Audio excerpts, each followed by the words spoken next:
کھڑے ہو، اپنی قوم کے خلاف قوم کے دشمنوں کی مخبری کرتے ہو، تم کس کے ساتھ کھڑے ہو؟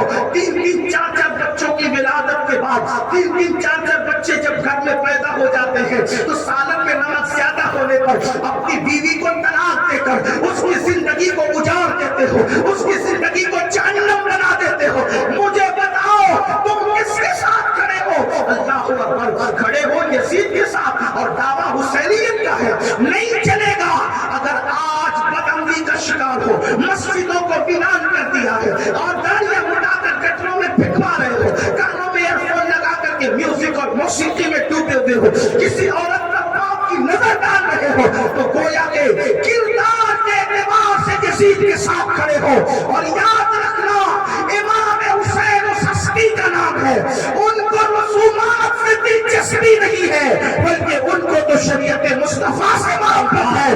جو رسومات کا صرف عامل ہے وہ کردار کیسا کر رہا ہے، تو وہ یزید کے ساتھ اٹھنے کے لیے تیار ہو جائے۔ آج میری قوم کے جوان عورتوں پر پاپ کی نظر ڈالتے ہیں۔ آپ سے پوچھتا ہوں، ابن کثیر کو پڑھ لو، ابن اسیر کو پڑھ لو، خواجہ حسن نظامی کو پڑھ لو، حضرت قاضی ثناء اللہ پانی پتی کو پڑھ لو، سب یہی کہہ رہے ہیں کہ یزید نظر کا اتنا پاپی تھا، اتنا پاپی تھا کہ اس نے اپنی سوتیلی ماں پر بھی پاپ کی نظر ڈالی، اس نے اپنی سوتیلی ماں پر بھی پاپ کی نظر ڈالی۔ اگر یزید نظر کا پاپی تھا، تمہاری نظروں سے محلے کی لڑکیاں محفوظ نہیں، تمہاری نظروں سے بھابیاں محفوظ نہیں، تمہاری نظروں سے سالیاں محفوظ نہیں، تو تم کس کے ساتھ؟ کیا معاذ اللہ وقت کے یزید نہ بن رہی ہیں لوگ؟ اور پھر حسینی کہہ رہا ہے، آئیے یہ حسینیت نہیں ہے۔ امام پاک کا حال تو یہ ہے، امام پاک نے کسی نامحرم عورت کو کبھی قصداً دیکھا بھی نہیں۔ ان کی نگاہوں کی تطہیر یہ تھی، نگاہوں کی پاکیزگی یہ تھی کہ کہنے والا بغیر خوف و تردد کے کہہ گیا کہ اگر پورا دین کسی کی ذات میں دیکھنا ہے تو حسین ابن علی کو دیکھنا۔ آئیے ہمارے گھروں کا ماحول کیا ہے، ہم کیا کرتے ہیں، اور امام علی مقام نے کس طریقے سے گھر کا ماحول بنایا۔ کربلا میں سب لٹ گیا، سب کٹ گیا۔ آپ نے سنا، اس کو نہیں دوہراتا، صرف اشارے دیتا ہوں تاکہ ذہن کی کڑیاں وہاں تک مل جائے۔ آپ نے سنا ہوگا کربلا میں سب شہید ہو گئے۔ ایک بیمار زین العابدین سید سجاد مظلوم میں کربلا بچے ہوئے، سب شہید ہوئے۔ ایک ایک لاش پر ظالموں نے 10 گھوڑوں کو مقرر کیا، کپڑے تک اتار لیے، لاش پہ گھوڑے دوڑائے۔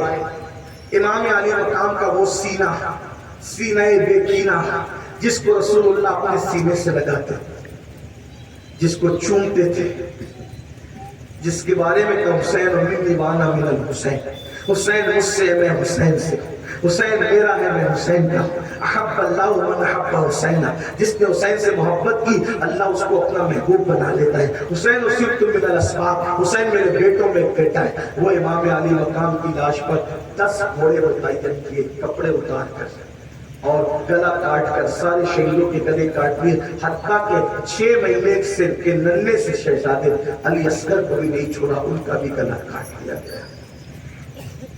بیویوں کی چادریں چھین لی گئی، خیمے جلا دیے گئے، شہزادیوں کا یہ حال کیا۔ اور امام زین العابدین کے نیچے چمڑے کا بستر تھا، وہ بھی چھین لیا۔ شہزادی سکینہ کی کان کی ایسی بالیاں چھینی کہ کان کٹ گیا، خون کی پھواریں نکلی۔ شہزادی سکینہ نے سوچا یتیموں پر تو کافر بھی رحم کرتے ہیں، تو ان یزیدیوں سے کہا میں حسین کی یتیم ہوں، مجھ پہ رحم کرو۔ تو شہزادی سکینہ کے چہرے پہ تماچے مارے، اور آخری اس پہ کیا کہ بیویوں کے ہاتھ میں رسیاں باندھ دی گئی، سید زادیوں کی سیدانیوں کے ہاتھ میں رسیاں باندھ دی گئی، پیروں میں بیڑیاں ڈال کر کے انہیں باندھ کر اونٹوں کی ننگی پیٹھ پہ بٹھا دیا گیا، اونٹوں کی ننگی پیٹھ پہ بٹھایا۔ اور بیمار زین العابدین جو کئی دن کے بھوکے پیاسے تھے، ان کے ہاتھ میں اونٹوں کی ننگیں اس طرح ڈالی گئی کہ گلے میں توق تھا، ہاتھوں میں ہتھکڑیاں تھیں۔ گویا کہ اللہ اکبر، امام حسین کے سگے بیٹے اس سید کے گلے میں توق ڈال کر کے، ہاتھ میں ہتھکڑیاں ڈال کر کے، کسی حضرت پیر سید نصیر الدین نصیر نے بڑی خوبصورت بات کہی کہ تماچے مار لو، خیمے جلا لو، قید میں رکھ لو، تماچے مار لو، خیمے جلا لو، قید میں رکھ لو، علی کے گل رخوں کی، علی کے گل رخوں سے بوئے زہرائی نہیں جاتی، علی کے گل رخوں سے بوئے زہرائی نہیں جاتی۔ اور عداوت کے نصیب کچھ نہ کچھ آداب ہوتے ہیں، عداوت کے بھی نصیب کچھ نہ کچھ آداب ہوتے ہیں۔ کسی بیمار کو زنجیر پہنائی نہیں جاتی، بیماروں کا بھی تو کچھ خیال کیا جاتا ہے، لیکن ظالموں نے کس قدر ظلم کی حد کی خاندان نبوت پر کہ امام زین العابدین کے گلے میں نوکیلے لوہے کا توق ڈالا، ہاتھ میں ہتھکڑیاں ڈالی اور پیروں میں بیڑیاں، اور آپ کے ہاتھ میں اونٹوں کی نکیل دے دی گئی۔ جب اٹھنے کی طاقت نہیں تھی نکیل پکڑ کے کھڑے ہوتے تو گر جاتے، اور جب گرتے تو پیٹھ پر درہ مارا جاتا۔ یہ حالت ہے۔ اور جب 11 یا 12 محرم کو لوٹا پیٹا قافلہ سیدانیوں کا کربلا سے رخصت ہوا تو کٹی پیٹی لاشوں کو دیکھ کر سیدہ زینب پاک نے مدینہ منورہ کی طرف رخ کیا اور رخ کر کے کہا، نانا جان، اللہ اور اس کے فرشتے آپ پر درود نازل کریں، آپ پر درود ہے اور فرشتوں کی۔ نانا جان دیکھیں آپ کا وہ حسین جس کے لیے آپ سجدے طویل کر دیتے تھے، جس کو کندھوں پہ اٹھاتے تھے، جس کے لیے منبر چھوڑ کر آپ نیچے آتے تھے، آپ کا وہ حسین کٹا پیٹا پڑا ہوا ہے، کوئی اس کو کفن دینے والا نہیں، اس کی لاش پر خاک ہے، اس کی لاش پر ہمارے خاک اڑا رہی ہے۔ نانا جان اپنے بیٹے کی خبر لیجیے۔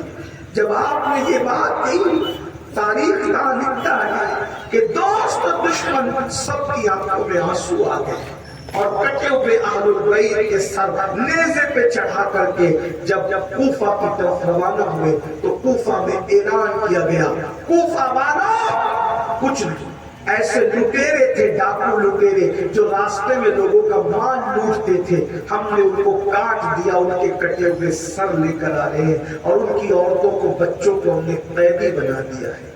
ایک میرے چھوٹے سے اندازے کے مطابق جب کوفہ قافلہ پہنچا تو وہ پورا قافلہ کم و بیش 6 یا 7 دن کا بھوکا پیاسا تھا، کیونکہ راستے میں یزیدیوں نے کھانا پانی دیا تو شہزادیوں نے یہ کہہ کے انکار کر دیا کہ ہم تمہارا کھانا نہیں دیں گے، تمہارا پانی نہیں پیئیں گے۔ انہوں نے بھوک پیاس برداشت کی۔ اس قافلے میں شہزادی سیدہ سکینہ 7 سال کی تھی۔ میں اپنی ماں اور بہنوں کی توجہ کا تعلیم کروں، آپ کی بھی اور آپ سب کی۔ کتنی عمر ہے شہزادی سکینہ کی؟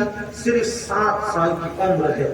7 سال کی شہزادی کو سیدہ زینب ان کی پھوپھی امی کے ساتھ باندھا گیا ہے۔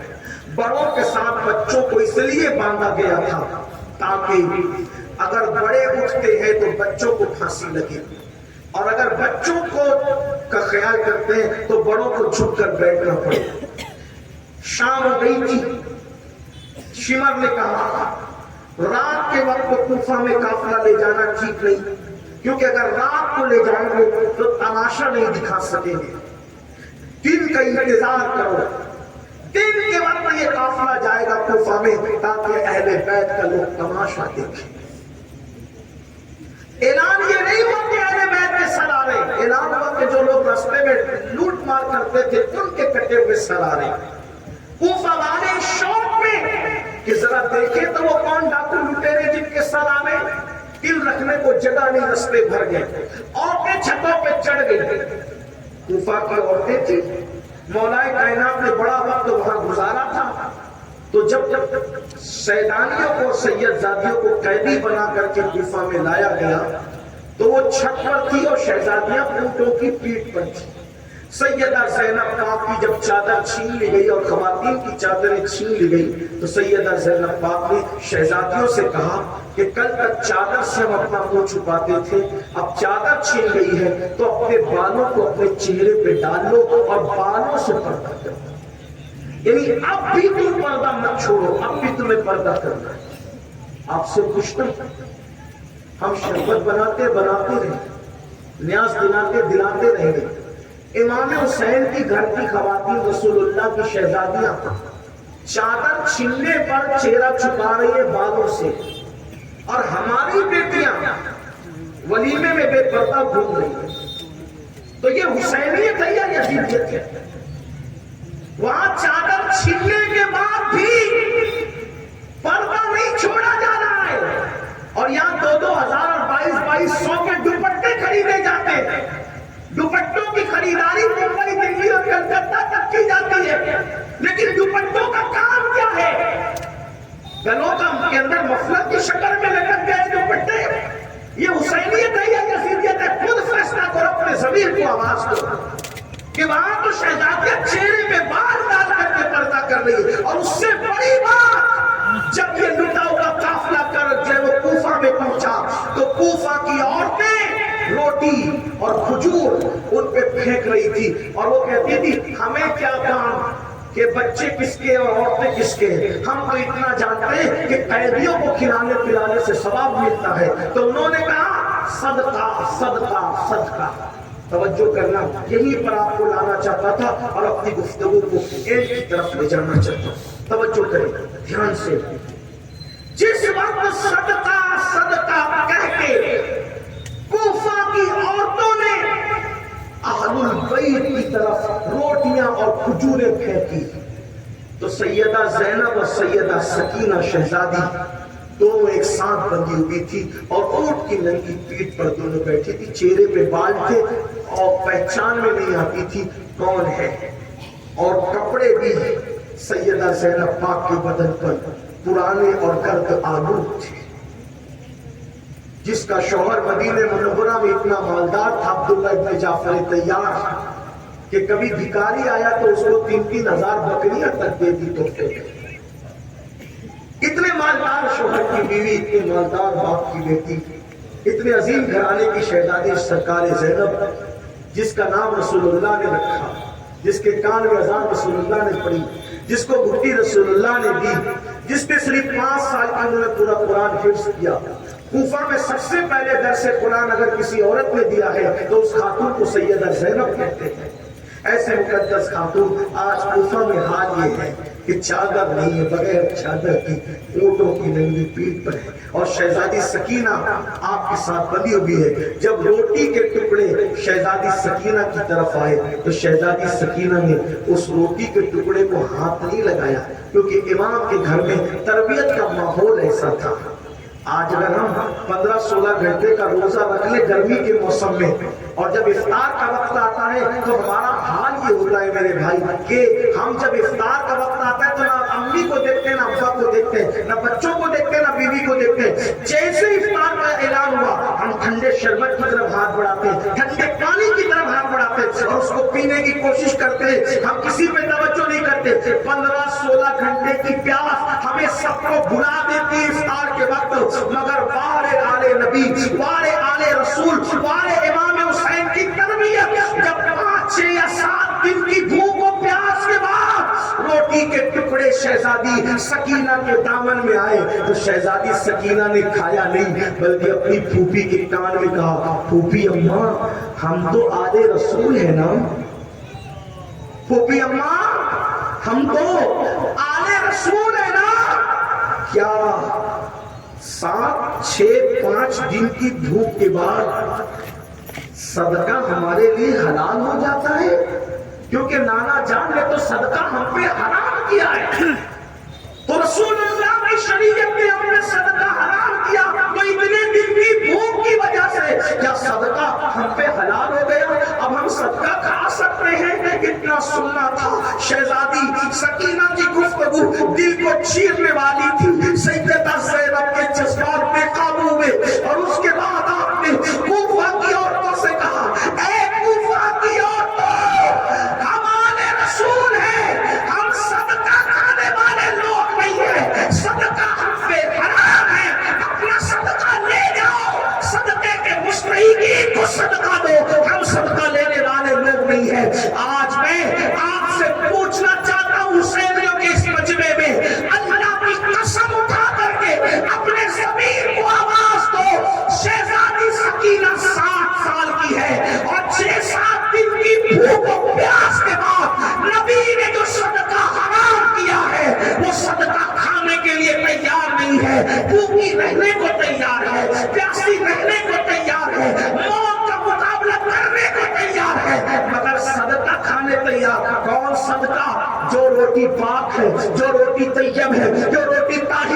لیکن ہے صدقہ آل نبی پر حرام نہیں کھایا.